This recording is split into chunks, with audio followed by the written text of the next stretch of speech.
Once, a photograph could serve as proof, evidence of something that had been and was no longer. But in an age where every image can be retouched, deep-faked, or generated entirely by code, the line between real and made up collapses. Roland Barthes called this that, has been, but that concept loses power when nothing is fixed. The archive dissolves into a present with no past, everything fluid, nothing sacred. We used to look at images for truth. Now we look at them for metadata. Like authenticity as software updates. In algorithmic culture, authenticity is no longer a product of time. It's a feature you can toggle. Consider how social media profiles are curated not to reflect reality, but to simulate one that feels true. This illusion gains power because it mimics the success of lived experience without its messy consequences. The original has died not in a burst of flames, but quietly, replaced by infinite versions of itself that look more real than memories. Benjamin warned that mechanical reproduction would destroy the aura of art. What he didn't foresee is how algorithms could now simulate aura itself, not just copy, but counterfeit with style. The aura isn't lost, it's manufactured on demand. We are no longer haunted by the original.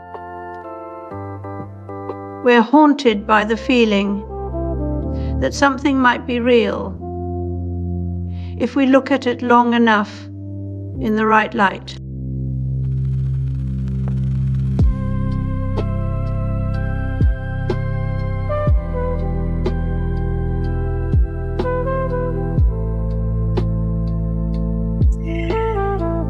Machine deception in AI represents not just a technical challenge, but an ethical breach of trust.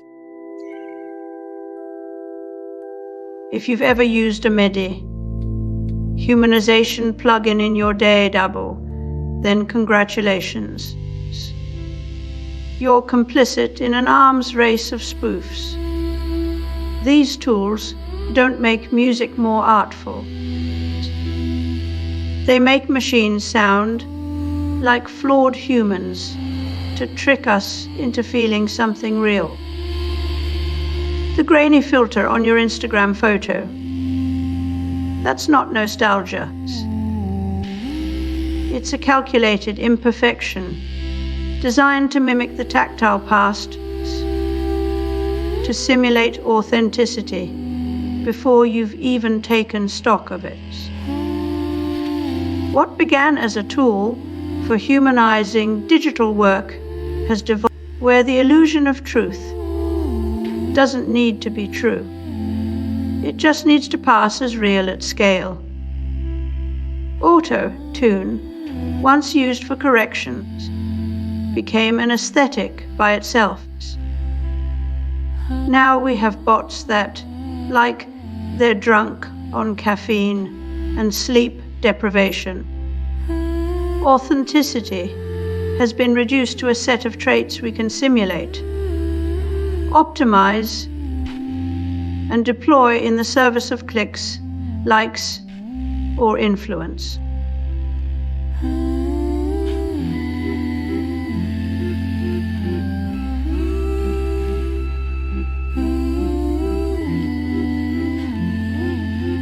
We have a new human being, and that's Chris Potter of Memetics Corporation, a new synthesizer, the Yamaha DX100, and a new computer, the Commodore Amiga. Back in the 1980s, before anyone thought a machine could dream, people were already trying to get computers to compose music. The idea was simple. If you could write code that produced melody, then maybe you could also teach it rhythm, emotion, even authorship itself. Neil Postman once warned that technology would reframe what we mean by authenticity and originality. But he didn't foresee the depth of this shift. What he called a philosophy of rhetoric is now a system in which algorithms don't just echo humanity. Just this week, an AI-generated movie called Dreams of Violets will premiere. A story written by algorithms trained on thousands of screenplays. What does it mean to call something authentic if the mind behind it is not human? The machine no longer needs to imitate humanity. It only needs to be the source. As Wendy Chun argues, when code becomes source material itself, we lose track of who or what is deciding meaning in the first place. This isn't just a question of authorship. It's about the collapse of authenticity. In one of these clips, we hear a composer describe how he uses code to build music. He speaks with reverence for the machine's process, not as a tool, but as a collaborator. This isn't just outsourcing creativity, it's redefining what creativity is. As Sherry Turkle once wrote, computers carry the notion of mind beyond the academy into physical objects. The algorithm is no longer the author in disguise. It simply becomes the author.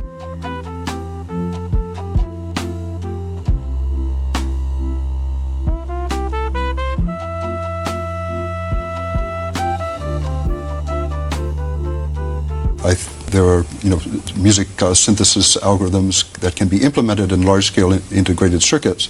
We'll certainly more and more find use in devices of this sort, and organs and synthesizers and who knows what else. Postman didn't warn us about bad taste or poor design. He warned us that in technopolis, truth becomes irrelevant because power controls what counts as real. When a culture is no longer about values but data, authenticity turns into performance. And the original vanishes under layers of simulation. This isn't just about fake art or deepfakes. It's about a world where all meaning comes from systems we can't see and don't trust. Postman's warning was always about control, not aesthetics. After the break, think about Baudrillard's notion of hyperreality. A world where fakes are more convincing than originals and simulations have no referent at all. In algorithmic culture, we don't just lose track of what's real, we forget that reality even matters. The death of the original isn't erosion or decay. It is the unmaking of reference itself, not just of art but of truth.